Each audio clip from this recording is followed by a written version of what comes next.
Hi, my name is Heather Hendricks, and this is a look at Fountas and Pinnell's Leveled Literacy Intervention System. So this is a system comprised of multiple leveled boxes based on guided reading level. So the Fountas and Pinnell Leveled Literacy Intervention System is a small group supplementary literacy intervention system for students struggling with reading and writing. The system is made up of short booklets, novel studies, and test prep. The system is divided into levels based on guided reading and grade level. So each of these colored boxes are designated to a particular grade level.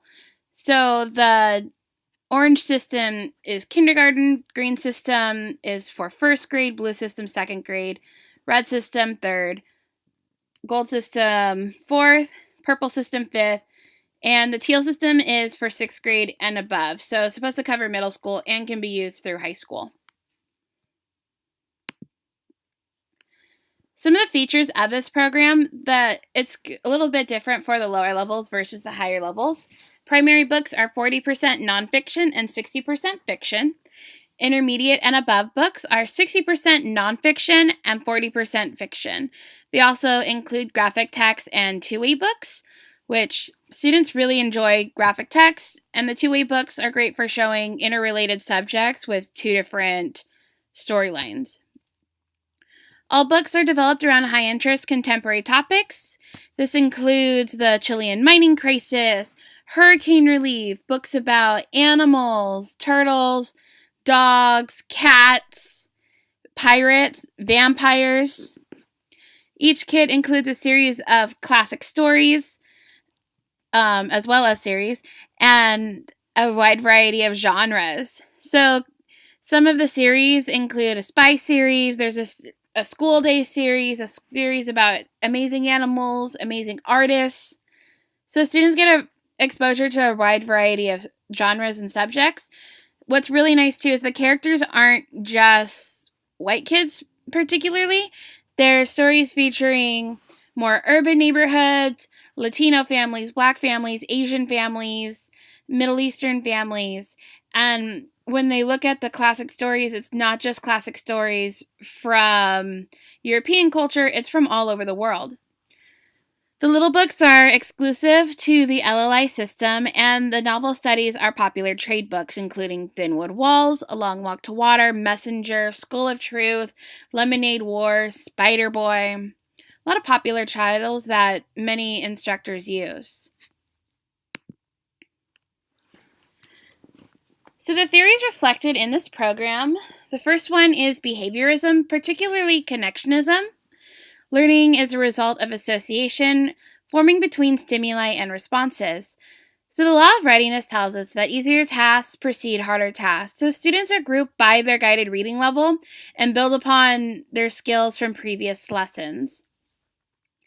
The law of identical elements tell us that working with similar elements between situations helps strengthen bonds. And so in our system, the students are learning skills and strategies using the small books, and then they end up putting them all together in the novel studies and the test prep lesson. The law of exercise, practice a stimulus to create stronger connections. So our students are reading one book a day and revisiting their readings from the previous day to help build up those connections and keep their stamina going. Another theory reflected in this program is schema theory, and this one is a reoccurring one throughout every lesson. So schema is the individual experiences and knowledge about people, places, things, language, processes, and skills. A large part of each lesson is the introduction to the book, which are scripted questions given to us by the curriculum. Students are often asked about their own experiences in relation to the subject. So in the book Thin Wood Walls, it's about Japanese internment camps. And students were asked how they would feel about being forced to leave their homes to move to another place with families of the same race. During the after reading questions, students will sometimes connect their book to another text that they have previously read in a series or related books. Some questions ask the students to connect to something going on in the world. For this particular book, they were asked what they knew about World War II. Students were also asked to list examples of fear leading people to treat others differently. And for my students back this last spring, they were connecting the view towards the Japanese people during World War II to current attitudes towards Muslim people, or in some cases, Latino. Another theory reflected in this program is social constructivism. And social constructivism states that in order for children to learn a new concept or behavior, they must first be exposed to the new idea through their social community and then allowed to acquire the new skill with appropriate support. So we have group discussions after every book, allowing the students to learn from each other. And this is also occurring in their book introduction.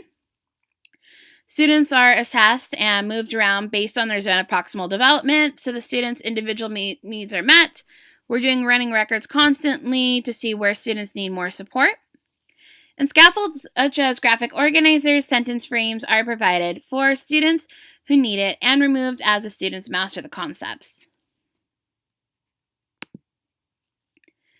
So some of the best practices addressed. The first one is graphic organizers. Students create a variety of graphic organizers to help organize the information they are reading. So this is Venn diagrams, main idea charts, pros and cons, cause and effects. This is scaffold that leads to transfer since it is a teacher-led activity. And a weakness to this is that the students do not have the opportunity to choose which graphic organizer would work best for the situation, since these are all pre-made for them.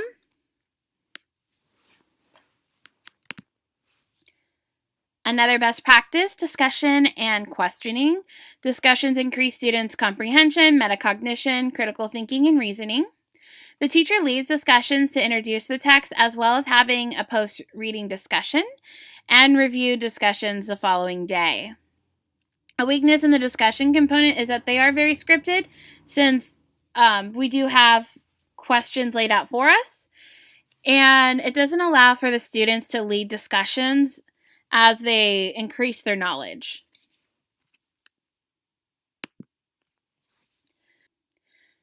Examining graphics and text feature is another best practice addressed by this program. And in the discussion, students are asked about graphs and text features. This encourages students to think about the meaning of the graphic and connect it to the main idea. For example, in Elaine Roberts' The French Spider-Man, the students are asked to look at a graph that shows a timeline of the buildings that Robert has climbed and includes information about the location and the height of the building. The weakness to this is that while these are very helpful to examine, the students often miss the connection on how these different graphs and text features could be used in their own writing projects that they're working on. So it would be nice to see them flip it around for student usage.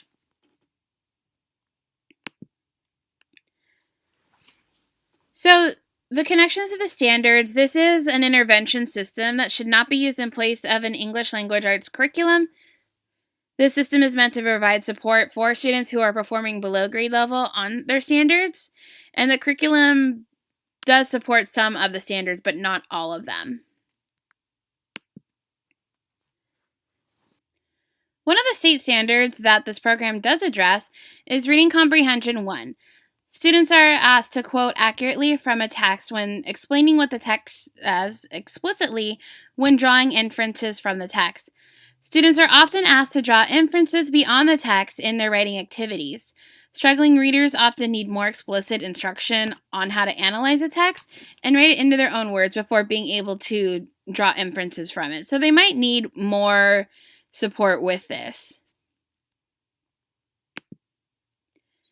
Reading Comprehension Standard 3 is also addressed.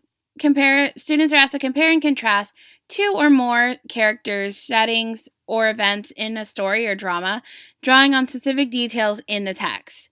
Students reading the book Amazing Brick Artists are asked to compare and contrast the types of art that different Lego artists create using a Venn diagram.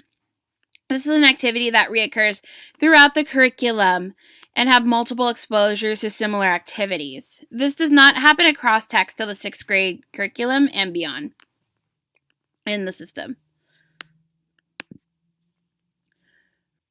Another prominent standard is Reading Comprehension 8, and students are asked to explain how an author uses reasons and evidence to support particular points in a text, identifying which reasons and evidence support which points. In the book Vampires for Real, students are reading a variety of explanations for vampire folklore. They're then asked to identify which of the reasonings they think is most likely and support their answer with evidence from the text. So, looking at authors' reasoning and evidence is a common activity that is especially prominent when the students read the nonfiction text, and occasionally will pop up for the students in their fiction text with supporting their answers with evidence from the author. So overall, this program is great for intervention. It's leveled to meet students' needs, high-interest subjects. And while my focus was on comprehension, fluency and word work are also supported.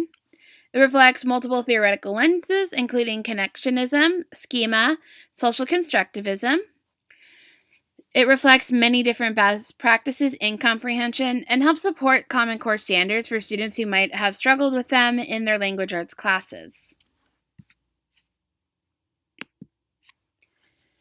Thank you for listening. Some of my sources include Fountas and Pinnell's Level Literacy System, the Teal Kit, Common Core State Standards, Best Practices in Literacy Instruction, 5th edition by Linda P. Gambrill and Leslie Mandel Morrow, and ReadingRockets.com, Best Practices in Comprehension.